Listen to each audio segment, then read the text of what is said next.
He was leaving town forever, but a widow's whisper stopped his audit in the Dakota Territory. September of 1887, the town of Dry Creek lay silent under a burning sunset, its streets covered in dust and shadows.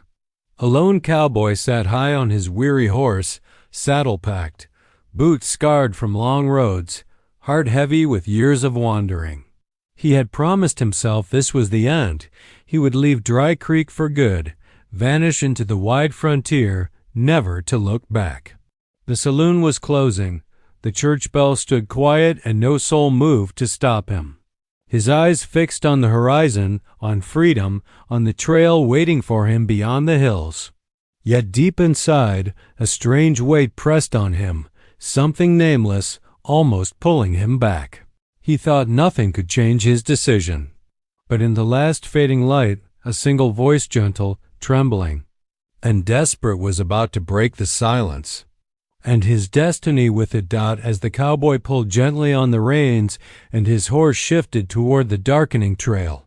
The sound of soft footsteps broke the stillness, and from the shadows a woman stepped forward, her figure fragile against the dying glow of the sun.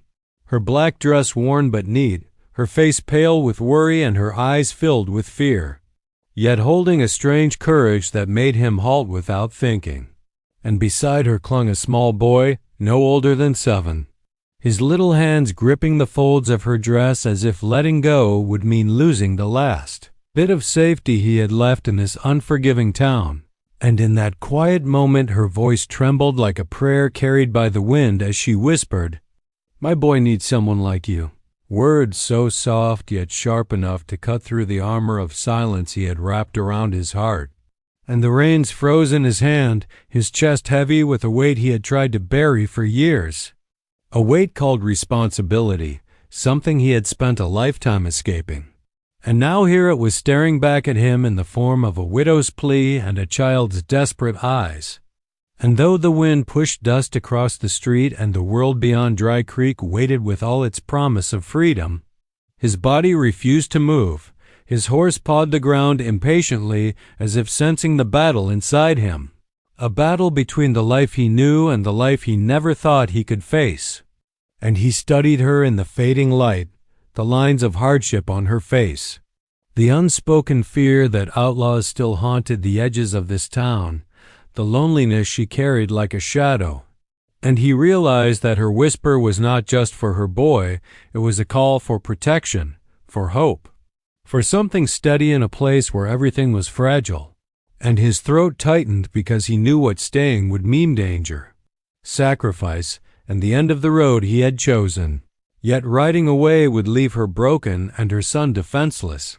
And the silence stretched so long it felt like the world was holding its breath. The boy's wide eyes locked on him with a trust he did not believe he deserved, and memories he had buried rose up. Of promises he had once broken, of people he had failed, of the long nights when he told himself he was better alone. But now alone seemed like cowardice, and though his lips did not move, his heart whispered back an answer he was not ready to say aloud. And as the widow stood trembling before him, the echo of her words burned deeper than any wound he had carried. Because for the first time in years someone needed him not as a gun, not as a drifter, but as a man who could be more. And the weight of that truth was heavier than any trail he had ever ridden. His hand tightened around the leather reins as his chest rose with the heavy breath of a man torn in two. Because in that moment every reason he had for leaving came rushing back like ghosts he thought he had outrun. The gunfights that had stained his hands, the long nights haunted by faces he could not forget, the scars carved deep into his soul by betrayal and loss, the truth that this town was built on shifting sand and broken promises. And yet her voice lingered inside him like a fragile flame refusing to die, echoing again and again until it was louder than the wind, louder than the silence, louder than the trail itself. And when he looked down at the boy clutching his mother's dress, he saw not just a child but the reflection of all he had once longed for and never dared to claim. Trust shining in innocent eyes that did not yet know what kind of man stood before them. eyes that made him feel seen in a way he had not felt in years, and the weight of it pressed against the emptiness in his chest until it almost broke him. And the horse shifted impatiently as though urging him to decide, the road waiting, the horizon calling, yet his heart frozen where it stood. Because freedom had always been his answer, freedom had always been his shield. And now for the first time freedom felt like chains, because it meant abandoning them when trouble was already near, shadows moving at the edge of town, whispers of men who had no mercy, men who fed on fear, and he could hear the echo of boots in his memory, the sound of violence that had followed him across every border. And he knew if he stayed that same violence would find him again, but if he left it would fall on her instead. And the choice tore at him until sweat gathered beneath his hat and his jaw clenched against the storm inside him, because he had sworn never again, sworn never to be tied down, never to care, never to risk his soul for anyone. But standing there in the fading light, he could no longer deny that some part of him wanted to stay, wanted to stand between them and the darkness, wanted to believe that maybe he could be more than the scars of his past. And the silence grew so heavy it was almost unbearable. The widow watching him with eyes that held no demand, only hope, as though she knew his struggle and trusted him to fight it, and his heart thundered louder than the hooves of his horse as the night crept closer. And he realized that whether he rode away or stayed, his life would never be the same, because her whisper had already changed him. And the question was not if he could leave, but if he could live with the man he would become if he did. The weight in his chest had not eased when the first signs of danger began to stir at the far edge of town. Shapes moving like shadows against the fading horizon. Whispers drifting through Dry Creek that men with black hearts were riding back. Men who knew nothing of mercy. Men who once bled this place dry and left it trembling. And though the saloon doors were shut and the church bell remained silent, the air itself seemed to tighten with dread as if the town knew what was coming. And in that silence he saw her again, the widow standing with her boy pressed close, her daughter peering timidly from the doorway of their small wooden home, their faces pale with the knowledge that no lawman remained to defend them, no strong arms to guard the weak. And in that instant his stomach turned cold because he understood that if he turned his horse and vanished into the night, he would not be riding away from a town. He would be riding away from them, abandoning innocence to fear and cruelty.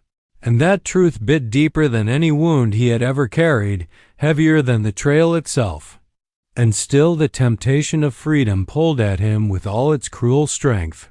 Whispering of the open plains, the silence of endless roads, the safety of never belonging. But every time his eyes found hers, that temptation cracked, because behind her fear was a quiet strength, a silent plea that was not for herself but for her children. And her son clung to her hand as if she were the only barrier between him and the darkness waiting to strike. And his throat tightened until it hurt because he knew the boy believed in him, believed in a man he was not sure he could be. And the choice pressed heavier with each breath, his hands stiff on the reins as his horse stamped the dirt, restless, eager to leave, but his heart refused to move. Chained by the sight of a mother holding back her terror with courage, chained by the memory of his own losses that no trail had ever erased, chained by the undeniable truth that walking away would not just make him a drifter but a coward. And his mind burned with images of what those shadows would do when they rode into town. How their boots would thunder on these empty streets. How doors would be torn open. How cries for help would echo unanswered. And he shuddered because for once he was here before the ruin began, standing where he could still choose to stop it. And the night deepened as the wind carried faint laughter from beyond the ridge, cruel and mocking, the sound of men drawing closer. And though he had spent his life running from battles, from ties, from love, he felt the fire of something different rising inside him, a flame fed not by pride but by the need to protect. And as he looked once more at the widow and her children, the weight of his decision settled into his bones like steel. For he knew freedom on the open trail was no longer freedom at all, if it came at the cost of leaving them defenseless in the face of the storm that was already on its way. He drew a long breath as the sound of cruel laughter carried through the wind, his eyes lifting to the horizon, glowing faint beneath the last trace of light, the road stretching endless and open, promising him the same restless life he had always known. And then his gaze fell back to the widow standing with her children pressed close, their fear wrapped in silence, yet their hope burning through the dark. And something inside him shifted like iron settling into place, his voice low, steady, almost breaking as he whispered, "Maybe I ain't leaving after all." And in that fragile second, the boy's face lit with a hope so pure it struck him harder than any bullet ever had. The widow's trembling lips parted with quiet relief, though her eyes still held the shadow of dread. And as night closed in around Dry Creek, he straightened in the saddle, knowing the road he was about to choose was no road of freedom but of fire and sacrifice. And though the storm of outlaws drew nearer, the story would not be of a drifter who fled, but of a man who stayed. And the final question lingered sharp in the silence. Was this the birth of love and redemption, or the beginning of a battle that would consume him forever?